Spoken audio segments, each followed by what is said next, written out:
नमस्कार and he welcome to इन्फॉर्मेटिकोस। तो दोस्तों, एक बड़ी खबर निकल के सामने आ रही है कि चीन में कोरोना वायरस हो गया है आउट ऑफ कंट्रोल। जी हाँ, आपने सही सुना, इतने सारे वैक्सीन पड़ने के बावजूद कोरोना वायरस हो चुका है अनकंट्रोल्ड। तो देखिए, चीन तो सही सही डेटा देता नहीं है, लेकिन अलग अलग देशों के इंटेलिजेंस और अदर सोर्सेज से ये साफ साफ पता चल रहा है कि चीन में हॉस्पिटल्स फिर से फुल होने लगे हैं।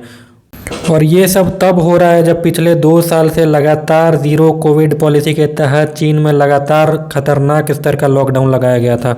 मतलब ये कोई आम लॉकडाउन नहीं था, इसमें अथॉरिटीज़ आती थी और आपके घर पे ताला लगा देती थी बाहर से, और उस ताले को भी वेल्डिंग कर देती थी, यानी कि किसी भी हाल में आप अपने घर से नहीं निकल सकते हैं। और ऊपर से डेटा छुपाने में तो चीन माहिर है ही।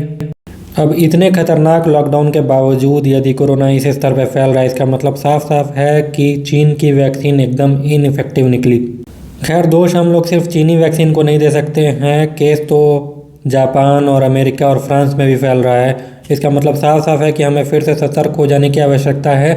दोस्तों, आप लोगों को भी पूरी तरह से मास्क लगाना और एक सोशल डिस्टेंसिंग फिर से फॉलो करना शुरू कर दीजिए, क्योंकि देखिए, सबसे खतरनाक बात है कि इस बार लोग हो गए हैं रिलैक्स, और इस बार अगर कोरोना वायरस फिर से आएगा तो लाखों लोगों की जान जाएगी। उससे अच्छा है कि पहले ही हम लोग अपना प्रिकॉशन मेंटेन कर लें। और सबसे बड़ी समस्या ये भी है कि इतने बड़े स्तर पर जब ये कोरोना वायरस फैलेगा तो कौन सा वेरिएंट आएगा, कौन सा म्यूटेशन होगा, किसी को कुछ नहीं पता है। पुरानी वैक्सीन काम करेंगी भी या नहीं, इस पर कोई डेटा अवेलेबल नहीं है। बूस्टर डोजेज कितने देने हैं, कितने नहीं देने हैं, अभी इसका कोई भी डाटा मौजूद नहीं है, क्योंकि एक एवरेज स्टडी में लगभग 20 साल लग जाते हैं और इस कोरोना को आए हुए तो अभी सिर्फ 2 साल हुआ है। ऐसे में हो सकता है कि कोरोना वायरस की जो वैक्सीन पूरी दुनिया में जगह जगह दी गई थी, उनकी वैलिडिटी 1 या 2 साल ही होती है, उसके बाद से फिर से ब्रेकआउट आना शुरू। आप ही बताइए दोस्तों, चीन में पिछले 2 साल से लॉकडाउन था, उसके बावजूद अगर इस स्तर का कोरोना वायरस फैल सकता है तो ये बेहद खतरनाक बात है। ज़्यादा सख्त लॉकडाउन के कारण चीनी जनता ने विरोध प्रदर्शन भी शुरू कर दिया था, और उस विरोध प्रदर्शन में जो कोरोना फैला है उसने आग में घी का काम कर दिया है।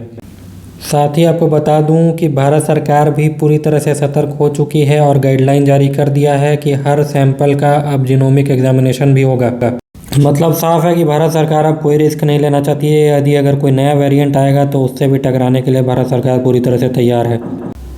और इसके साथ ही भारत सरकार ने विपक्ष से भी रिक्वेस्ट किया है कि अपनी भारत जोड़ो यात्रा को फिलहाल के लिए स्थगित कर दिया जाए, क्योंकि कोरोना का एक्सप्लोजन इससे हो सकता है, जो कि एक हिसाब से सही भी है, क्योंकि लाखों लोगों की जान बचाने के लिए बहुत आवश्यक है ये चीज़। इसके साथ ही आपको ये भी बता दूं कि भारत में भी पैनिक क्रिएट होना शुरू हो गया है, और इसका नतीजा ये रहा कि आज शेयर मार्केट भी धड़ाम हुए, क्योंकि लोगों को ऐसा डर लग रहा है कि पूरी दुनिया में फिर से ग्लोबल रिसेशन आ जाएगा और कोरोना उसमें आग में घी डालेगा।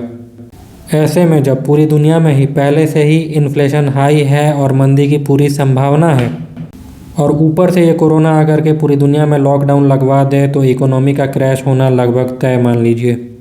लेकिन आपसे रिक्वेस्ट है दोस्तों कि देखिए, पैनिक करने वरने से कुछ नहीं होगा।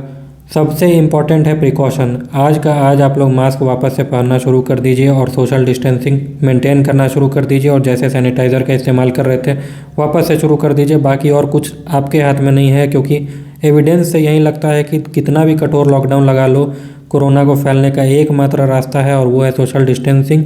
लेकिन पब्लिक की मेमोरी थोड़ी कमज़ोर होती है, वो जल्दी ही बहुत चीज़ों को भूल जाते हैं, और अब ऐसा देखने के लिए मिल रहा है कि बिल्कुल भी सोशल डिस्टेंसिंग फॉलो नहीं की जा रही है।